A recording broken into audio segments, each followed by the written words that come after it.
was just like running around the whole time like a chicken with my head cut off. Like you couldn't drive a Honda or Toyota through Detroit. You get your tires slashed. Like that was just known. You can't do that. You had to drive an American brand. The biggest constant challenge is where we live. California does not like companies like us. We manufacture plastic automotive parts for trucks. I mean, it's like their worst nightmare. We're the Antichrist. So they make it difficult. She had thought by raising 5 boys that she had earned the easy life, and she did for about 2 years. And then ever since then, she's been working full time. I mean, this place runs because of her. If my dad were to die tomorrow, we could keep going with her. If she were gone, this thing would just hold the whole thing. But when I'm at work, like I'm at work, like people around here would tell you, like I sprint around the office. I don't walk anywhere because I don't want to waste my time walking. Welcome to the Ride and Style Podcast, your turbocharged pit stop for automotive restyling. Buckle up with Jesse and Josh. Welcome to another episode of the Ride and Style Podcast. I have a very special guest today, Grant Evans from Ecoological and American-made truck accessories. So Grant, thank you for being here today. Yeah, absolutely. Thanks for having me, guys. Jesse, first, before we get started, what's going on with your beard, bro? Are you, I thought you were saying you were not going to do it during summertime. And is your wife, May, did she put her foot down or what's going on? She's not real happy, but I was requested by both of my children, kind of lost a bet.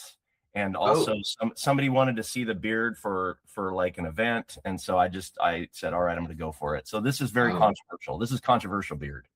Oh, okay. I just wondered if your background, you got abandoned or got sent to another country because your wife's, I know she's not a huge fan. So no. Right. Grant, are you thinking about growing a beard or what are you thinking about doing? So when I do it, I look very homeless. And gotcha. But I can't shave it all the way. I did it once a couple years ago, just like completely clean, and my kids cried when they saw me. So I got to keep it for the sake of my children. How old are the kids now? So I have a 7-year-old who's about to turn 8, a 5-year-old, 4-year-old, and I just had a new baby 7 weeks ago. Wow, congratulations, man. So you guys are playing full zone defense when it comes to the home front. No, we just let things go. Oh, okay. Gotcha. You're like, so what will happen will happen, and yeah. Well, hey, I like it. It makes it easier. So, Grant, you and I've known each other a long time. I've kind of seen I know you before you had kids. I know. Yeah. So tell me, I'm always curious. Tell us a little bit about the company, but then also tell us why you, as a second generation, decided to stick around in the business. Sure. So, so the company is called Ecoological. Most people know our BumperShells brand. That's our composite overlays that fit over the OEM bumpers and grills and trim of trucks for either chrome delete or just restyling, or we have some other new stuff coming up that's pretty cool. We have 2 other brands. One's called AeroBox. It's actually my favorite product. It's a truck toolbox that fits in the back of the truck bed and is removable and easily taken in and out of the truck. And then the gap shield, which is like kind of honestly the genesis of like that kept us going for the first early years, is this little rubber extruded strip that sits over the gap between the bed and the tailgate of the truck and keeps like rocks and stuff from falling down into there. Which is always a pain whenever you're trying to rake gravel out or mulch or anything like that. It gets stuck in there, and then you can't open the tailgate or can't close it. It's a pain in the butt. Yeah. So get a gap shield. So that one's been that one kept us going when BumperShells are not really bringing home the bacon. But now we do mostly BumperShells. That's our kind of our main product that we do. And the genesis from that is it's a little weird. So it's kind of like 2 stories how I got started in the industry. So my dad has worked in the automotive industry for many years, he founded a tier 1 manufacturing company called NetShape in Michigan, and they did bumpers and energy absorbers for the OEMs. And so that's how he got started. He did that for a number of years, and then he sold that business to retire, which didn't work out real great. And he's just kind of going to play around with those products that he created as like kind of like a hobby. And then he moved to California after they sold the company. As for me, I grew up in the Detroit metro area, so like the automotive industry was everything. Like I was just the center of the universe as far as I was concerned. So like Josh, I know you're famous for like being like very passionate about the automotive industry, but not necessarily like love cars and love all that stuff. Yeah, it's very well known. I'm not a big car fan. I just, Yeah. but I love the industry. You're right. Yeah. Absolutely. Are you kind of the same way? No, I'm the kind of polar opposite of that. Where you hate the industry. You just love cars. I despise the industry. No, but I'm the prototypical, like my friends and I would just work on cars. We talked about cars all the time. Like I remember us having a conversation where we were so excited for the Cobalt SS when it came out, which is such a stupid little car. Like looking back on it, but I'm like, max, it like went like 155 miles per hour, and we'd be able to afford it. I was so excited. Whoa. Have you ever seen one go actually 155? No. Okay. It'd be super dangerous to do that. Yeah. Yeah, but like that was my level. The Lions sucked at the time, so the Detroit AutoZone or the Detroit Auto Show was our Super Bowl. Like we loved going to that each year, and like looking at the cool concept cars that were coming out. And so that was kind of like the automotive industry and like wanting to be involved in it. Like I've just never known anything else. That's always been what I wanted to do. And then along with that, I grew up, like I mentioned, in the Detroit metro area, which at the time that I was growing up there was the 2008 recession, and it really started in Detroit way before that. I mean, you could feel it, but it peaked in 2008. And I had friends whose parents lost their jobs and had to move. And in Detroit, there was a strong like animosity towards anything that wasn't American made, because people felt like it was a direct threat. Like you couldn't drive a Honda or Toyota through Detroit. You get your tires slashed. Like that was just known. You can't do that. You had to drive an American brand. And I think I've carried a healthy amount of that with me, where I'm obsessed with like American manufacturing and keeping things here. Like I don't want to lose that skill that we have. And what we do right now is kind of like it's a skill that was already gone, and we kind of had to reinvent. But so anyway, when I graduated college, I went to work with Lifetime Products, who makes like all the fold tables and chairs, basketball hoops, stuff like that. It was an awesome company, and they manufacture almost everything in the United States still also. So that was great. When they offered me a promotion to do some marketing with some of their product lines, it was pretty early on in my career. So I kind of had to make the decision of like I talked to them before, and I'm like, are you going to do anything in the automotive industry? And my boss, who's the VP of sales at Lifetime, said, no, that's not on our horizon. We don't see any opportunity there. And so I knew that if I stayed there, I would like my job, but it wouldn't be involved in the automotive industry, which is something I knew I had to be in. And so again, my dad had this tiny little dinky hobby thing going on at the time. And so I talked with him about like, hey, like, do you want to do this for real? Like, do you want to turn this into a real company? Because if you do, like, I'd come work with you and do that. And so, we agreed on it. I think he told me at the time that his annual revenue was $250,000. I think he was lying to me. Going back and looking, you're like, there's no way he was doing that much. No, there's no way. I don't think we were touching 100. If he would have said less, you wouldn't have come work with him. So I still think I would have done it, because like those numbers didn't mean anything to me back then. But it was so small. It was out of the garage. I mean, it's that classic, like everything's in the garage. We were contracting out the thermoforming. We were trimming everything by hand. You know, I was working in a bedroom. Like it was that kind of thing for the first couple of years. And, you know, eventually we grew to what we are now. And there's a lot of things that happened in between now and then, but that's kind of that's kind of the basics. What was the first like major win or breakthrough? Like, did you have one product you're like, this is it, and then maybe it didn't work out? Or like, I would love to know a little bit more about how you got this to where it is. Sure. So I would say there was a lot of pain and a lot of not happening for a long time. Like we'd grow our sales, but I mean, we're talking about like after I started working for the company, we were maybe selling, let's say like 3 sets a day on average, which is just not enough. That's not enough to keep a thing going or grow to any amount. And we just kept on taking little risks. We eventually, we ran out of space in the garage. We built a steel building on my parents' property that we were out of that in about 3 months. There's just, you have to expand your inventory to carry enough models that people will buy. You can't just like do something for one truck. And so we had to keep investing and taking that risk. Eventually, we started leasing a building in Auburn. And along with that, we bought our first thermoformer, which is this ancient thing that did not work when we got it. Nobody thermoforms anymore. Like it's used for like packaging. It's not used for what we do it for. So we had to, first of all, figure out how to make this machine work. And was it expensive, by the way? I mean, we're talking.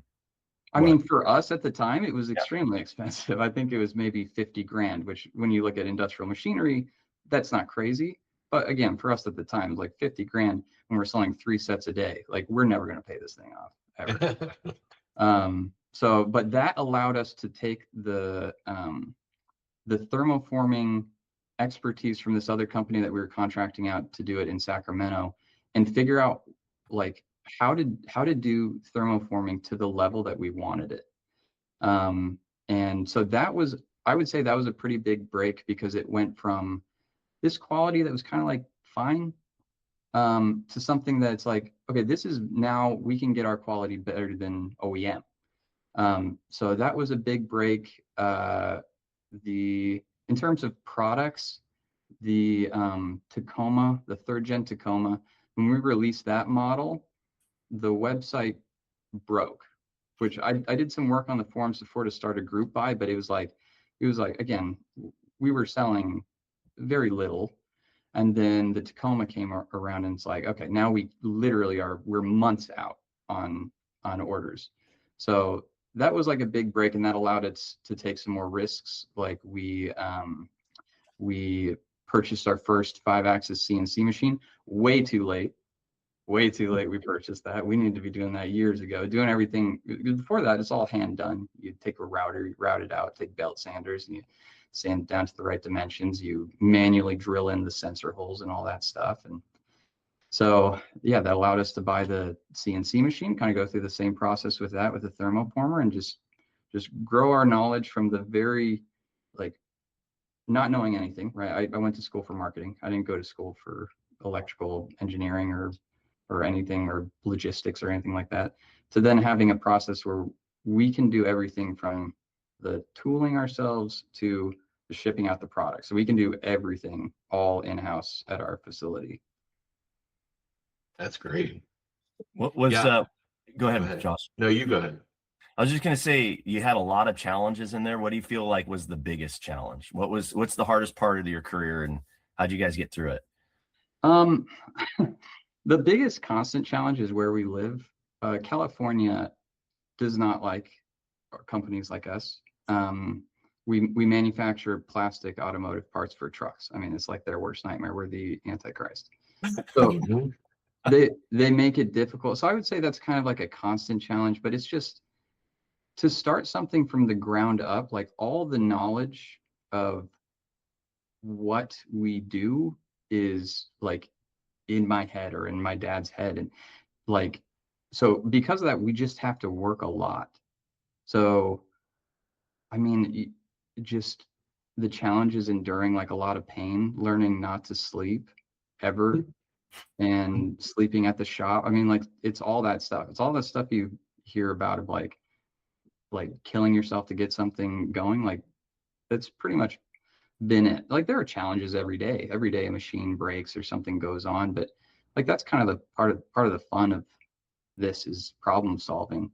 But yeah, the no sleep thing, the like 16-hour days for years, that stuff's challenging. Yeah. So where do you see things going in the next few years? Whether it be the industry or you guys as a company or personally? In the industry where we're involved, I see personalization still being a big thing, but what that means is going to change. Like when we got started with the company, we kind of rode the wave of Chrome delete. And we had the patent on Chrome deleting bumpers, which is where the name BumperShells comes from. And so we hit that at the right time. And that was like a major styling upgrade, right? A major personalization thing is like every truck has Chrome on it, get rid of the Chrome, make it like more personal. So I think that's going to continue, but I think Chrome's going away in general. I think the OEMs have gotten smart enough that they've realized that nobody likes Chrome. And so they're getting rid of Chrome. And so what personalization means is just make your truck look different. And so for us, that means using the same technology to create like a trim overlay that is like a styling upgrade package. So you have the midnight edition or whatever package that you can upsell to a customer, or certain trim features that we can add onto the truck that just make it like look better than stock. Because where I see the OEMs now overcorrecting is they're making everything look exactly the same now. Yep. So their lowest model looks not that different from their highest model.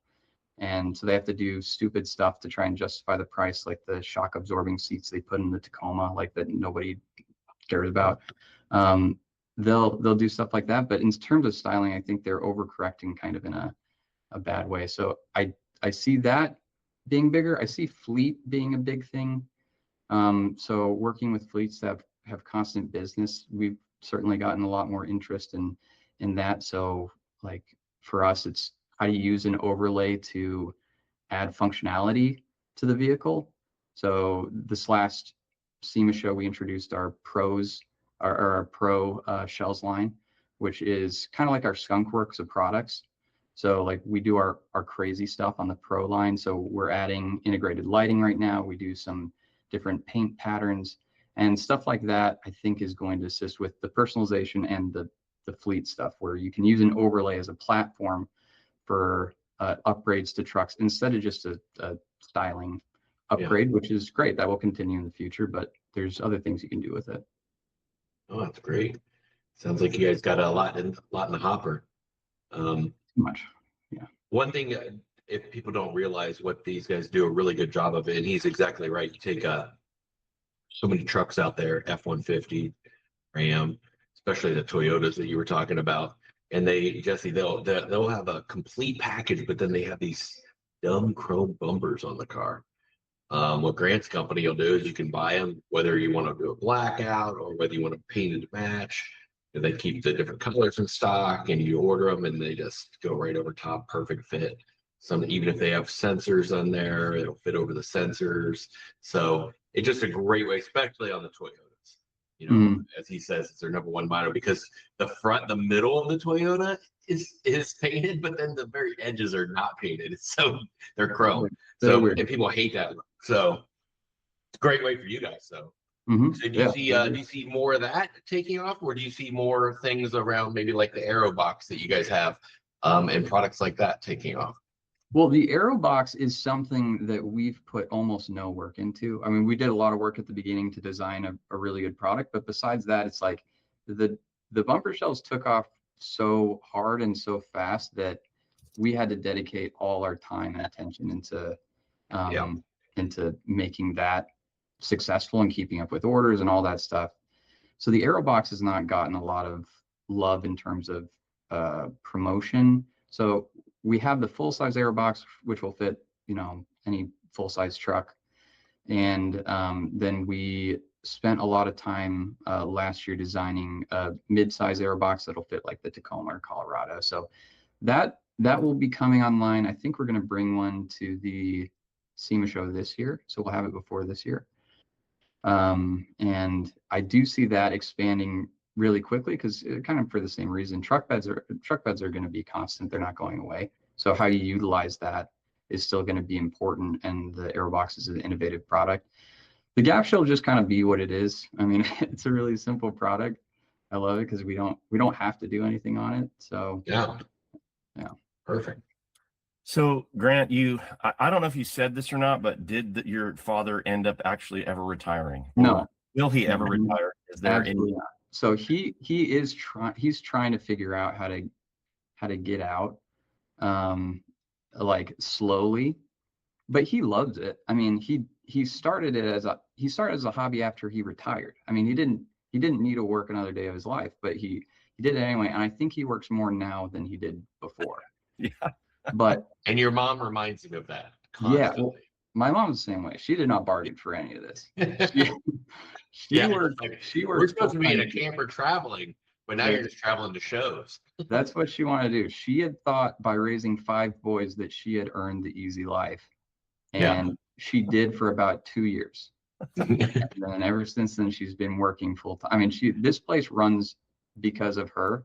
If my dad were to die tomorrow, we could keep going with her. If she were gone, this thing would just hold the whole thing. And what's it like working with your family, and how do you guys have like a work-life balance? Is such a thing, you know? Well, so I love working with my family.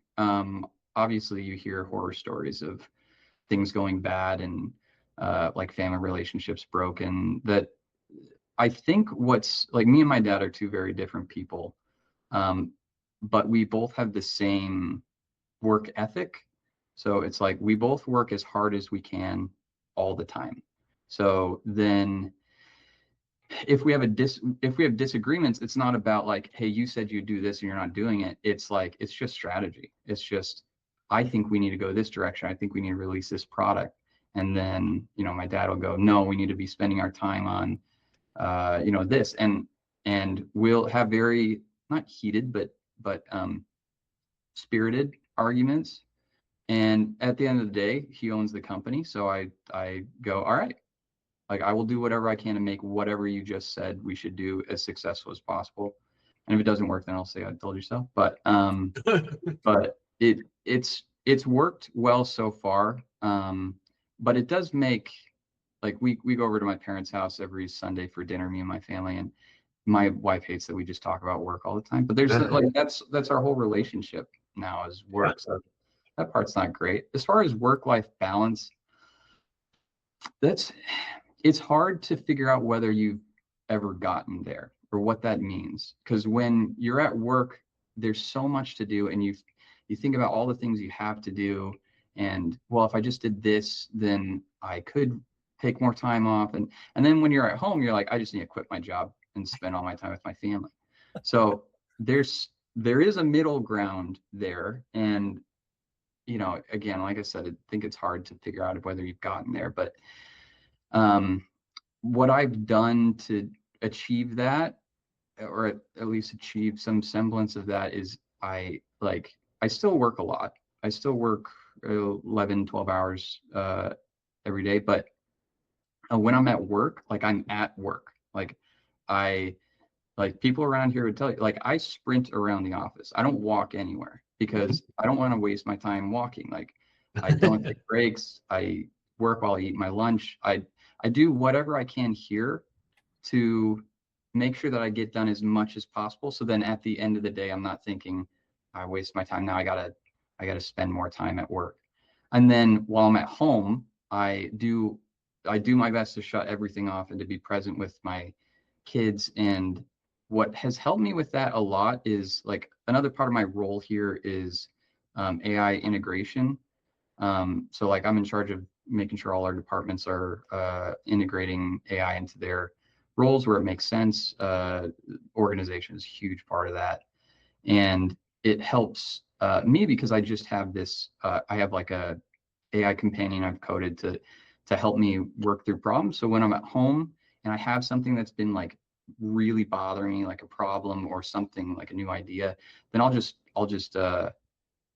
really quickly like do a voice notes to my AI, and then that helps me offload it. So it's not just consuming my brain, and I'm able to be more present. My wife does hate it. She hates it. She like, I'll be over in the corner like whispering to my phone, and she's not worried about me cheating on her. She's just, well, she thinks you are cheating on her, but with an AI, Gemini. Yeah. It's the movie Her, and but I've kind of like tried to explain, like, listen, I know that I do this sometimes, but it's really, really helping me like mentally be able to get like offload some of this stuff. So again, I don't know that I've achieved it. I think my wife would say I still work way too much. I feel like I still probably need to get down to like some kind of normal working schedule eventually. But I feel okay with where I'm at right now. Good. I mean, that's important. That's important. Well, before Jesse asks you his last question, I want to see, which car would you rather put in your garage right now? Are you ready? Yeah. I'm looking at a 2007 Chevy Cobalt SS Coupe, yellow with chrome wheels. Yeah, the big old wheels. Yeah, it's got 265,000 miles on it, but it could be yours for $5,000. That's a bit of miles in the car. Yeah, I don't think it's going to go 155, but it might go 55. So that's good. Or that choice, or would you prefer a 2025 Ford Transit high roof 15-passenger van for your family? The Transit. You're probably, because I don't think the kids are going to stop coming. No. I mean, no, they're on 4. You say they're going to stop. I'm just like, man, 7 through 7 weeks, 7 years through 7 weeks. Oof. She said she was done after 4 a week ago. No. She was like, I think we need another one. And I'm like, you need a Transit. I'm going to send you this Transit link because you're going to need windows and seat belts and 15 passengers. And I have actually become a big fan of the minivan. The minivan is a great vehicle. How did we ever have life? I only had 2 kids, and I thought the minivan was the best thing ever. Oh yeah, that's great. It's awesome. Yeah. But yes, I would choose the Transit every time. Would you pull the SS behind it if we're going out west? So I have my toy to drive around in. Yeah. I don't know if it'll break down on. I was gonna say, I don't know how much of it would still be there after we got there, but yeah, I guess that would be the. Okay. Well. All right. Well, there you go. 2007. And what's weird is I only see 2007, so I think that's the only year that GM made anything that'll last. Interesting. Yeah. All right, Jesse, your turn. Thank you, Grant. Appreciate it, man, for being here today. Where can people follow you or learn more about what you're doing? Where would you like to send people? So obviously ecological.com. We have Ecool. You got to make sure. 2 O's. Because it's very, very cool. And we have a tab on the website for becoming a dealer. So go ahead and fill that out, and we'll see if make sure everything fits and make sure it'll be a good fit for you guys. Especially like if you're doing fleets, stuff like that. And then I think it'd be cool if you put like in the notes that you heard about it on this podcast, and that'd be cool for you guys to hear that stuff's coming through from it. And then we have Instagram and Facebook if you want to see some cool, like we do manufacturing videos. We really don't do like much product stuff on there. It's mainly just like showing how we make this stuff. So the CNC videos are addicting to watch. So if you want to see those, cool. And YouTube, I know you're on YouTube. We're on YouTube. Yeah, a lot of install videos on YouTube. And then just for like if you want to chat about AI stuff, I am addicted to it. So if you want to chat about AI stuff, I think our companies are like most of the companies listening to this, and we don't have like a huge IT department where we have dedicated AI like integration managers. So like the people who are supposed to be in charge of it are us. Like we have to learn how to do it. So if you want to chat about AI, like what you guys are doing, or if you don't know where to get started, like honestly, I'm more than happy to talk with anyone about that. My email is grant.evans@ecological.com. Just reach out to me. We can chat. But yeah, that's which is your favorite? Are you a chat guy? Are you a Claude or Gemini?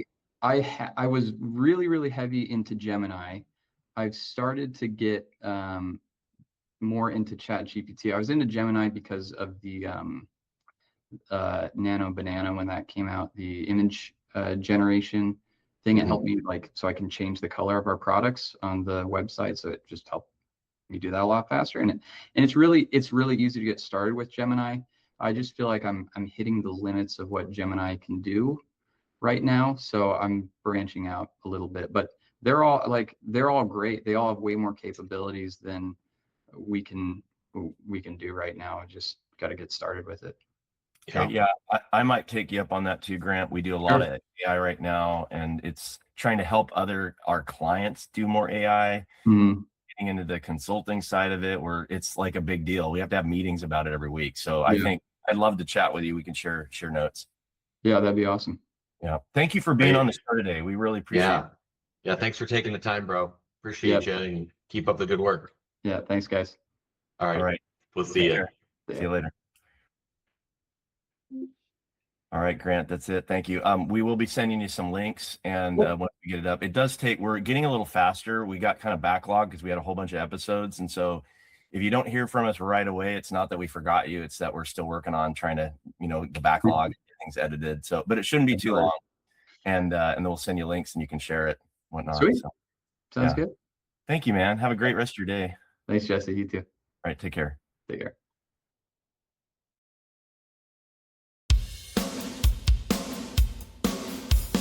And there you have it, another high-octane episode of the Ride and Style podcast, revved up and ready to go. Your hosts, Jesse Stoddard and Josh Polson, shifted your automotive game into overdrive. If you're hungry for more insights, trends, and game-changing interviews from the automotive restyling universe, don't forget to hit subscribe and leave a glowing review. We'd also love for you to share this podcast with your gearheads, installers, and auto lovers network. Because remember, knowledge is power, but shared knowledge turbocharges the whole industry. For more expert resources to supercharge your business, cruise on over to autostylemarketing.com, your one-stop shop for everything automotive marketing. Until next time, keep those wheels spinning and your passion ignited. Thank you for riding in style with us. See you on the next lap.